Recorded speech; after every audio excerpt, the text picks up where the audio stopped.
ഇല്ലത്ത് നിന്ന് ഇറങ്ങുകയും ചെയ്തു, അമ്മാത്ത് എത്തിയതുമില്ല. രാഷ്ട്രീയ ലോക്ദളിന്റെ കാര്യം ഏതാണ്ട് ഇങ്ങനെയാണിപ്പോൾ. യു പിയിൽ ഇന്ത്യ മുന്നണി വിട്ടിറങ്ങിയ ജയന്ത് ചൗധരി NDAയിൽ ചേരുമെന്ന് പ്രഖ്യാപിച്ചെങ്കിലും ഇതുവരെ BJPയുടെ ഔദ്യോഗിക സ്ഥിരീകരണം ഉണ്ടായില്ല. പ്രഖ്യാപനം വൈകുന്നതിന് രണ്ട് കാരണങ്ങൾ. ഒന്ന്, സീറ്റ് വിഭജനത്തിൽ ധാരണയായില്ല.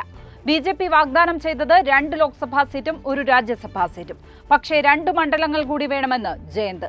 കർഷക സമരം ശക്തി പ്രാപിക്കുന്നതാണ് പ്രഖ്യാപനം വൈകാനുള്ള രണ്ടാം കാരണം. പടിഞ്ഞാറൻ UPയിലെ കർഷകരാണ് RLDയുടെ വോട്ട് ബാങ്ക്.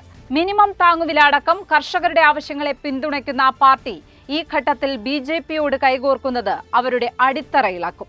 SP-യുമായി ധാരണയുണ്ടായിരുന്ന RLDക്ക് അഖിലേഷ് യാദവ് 7 സീറ്റുകൾ വരെ വാഗ്ദാനം ചെയ്തതാണ്.